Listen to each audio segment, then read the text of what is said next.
નમસ્તે વિદ્યાર્થીની બહેનો. ધોરણ 7 વિષય છે સામાજિક વિજ્ઞાન અને આપણે પાઠ 18મો સમજતા હતા બજાર. હવે આપણે બજારની આજુબાજુ વિશે સમજી લીધું. હવે આપણે બજારમાં સમાનતા વિશે ખ્યાલ મેળવશું. આપણે આપણી આસપાસના બજાર વિશે જાણ્યું. કારખાના કે ખેતરમાં ઉત્પાદિત થયેલ માલ સામાન વેચનાર અને છેલ્લે એનો ખરીદનાર ગ્રાહક વચ્ચે બધા વેપારીઓ છે.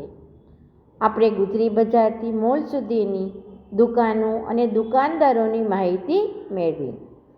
આ બંને દુકાનદારો વચ્ચે એક મોટો ફરક છે.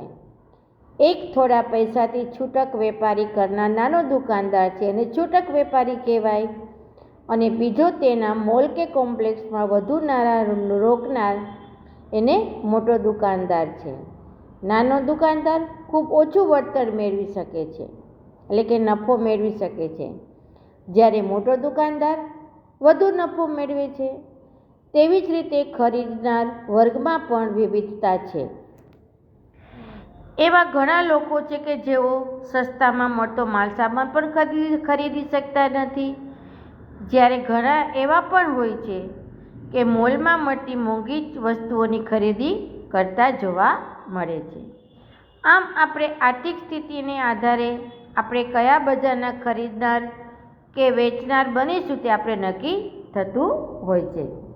ગ્રાહક તરીકે આપણે આપણી આસપાસ ક્યારેક મોટી ઉંમરની વ્યક્તિઓને નાની મોટી ચીજવસ્તુઓ વેચતા જોઈએ છીએ.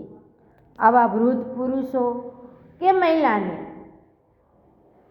ઉંમરમાં આરામ કરવાની હોય ત્યારે એ લોકો ગલી કે બજારમાં કે રસ્તા ઉપર બેસી અને ખરીદી કરતા હોય છે. ગરીબી કે મજબૂરીને કારણે રસ્તાની આજુબાજુ વસ્તુઓનું વેચાણ કરતા આવા વૃદ્ધ માણસો જોવા મળે છે.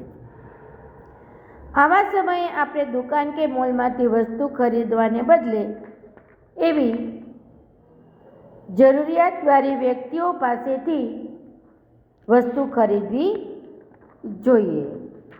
હવે વિદ્યાર્થીની બહેનો, બજારમાં ગ્રાહક વિશેની આપણે સમજૂતી મેળવશું. દરેક વ્યક્તિ ગ્રાહક છે, કારણ કે તે નાણાં આપીને બજારમાંથી વસ્તુઓ કે સેવાઓ ખરીદે છે. દાખલા તરીકે સાબુ, તેલ, બિસ્કિટ, અનાજ કે જરૂરિયાતની અન્ય વસ્તુઓ ખરીદનાર અથવા મોબાઈલ ફોનનું રિચાર્જ, વીમો, ટ્રેન ટિકિટનું બુકિંગ વગેરે સેવાઓ મેળવનાર ગ્રાહક જ ગણાય છે. દુનિયામાં સૌથી વધારે ગ્રાહકો ભારતમાં છે, તેથી ભારત દુનિયાનું સૌથી મોટું બજાર ગણાય છે. ગ્રાહક પોતાની જરૂરિયાતની અને મોજ શોખની વસ્તુઓ વિવિધ પ્રકારના બજારોમાંથી ખરીદે છે. તેથી એક ગ્રાહક તરીકે વસ્તુની ગુણવત્તા અને કિંમત તપાસવી, વસ્તુની પસંદગી કરવી, નાણાંનું પૂરેપૂરું વળતર મેળવવું વગેરે તેના મુખ્ય અધિકારો છે.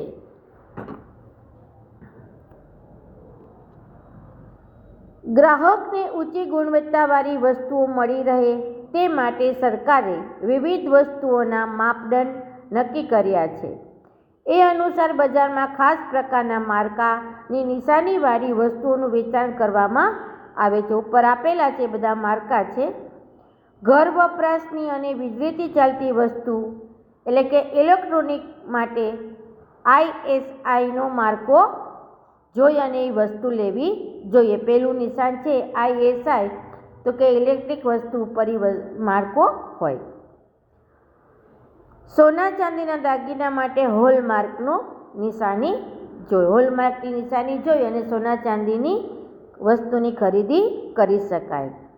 ઊનની બનાવટો માટે હોલમાર્ક, ખાદ્ય પદાર્થો માટે એંગમાર્કનું અને FSSAનો આઈ માર્કો છે વગેરે માર્કાની નિશાની લગાવવામાં આવે છે. આ ઉપરાંત શાકાહારી ખાદ્ય સામગ્રી ઉપર લીલા રંગની અને માંસાહારી ખાદ્ય સામગ્રી ઉપર લાલ રંગની નિશાની કરવામાં આવે છે. આ માર્કા એટલે કે આ નિશાની જોઈ તપાસીને ગ્રાહકે ભરોસાપાત્ર અને સારી ગુણવત્તાવાળી વસ્તુઓ ખરીદી શકે છે.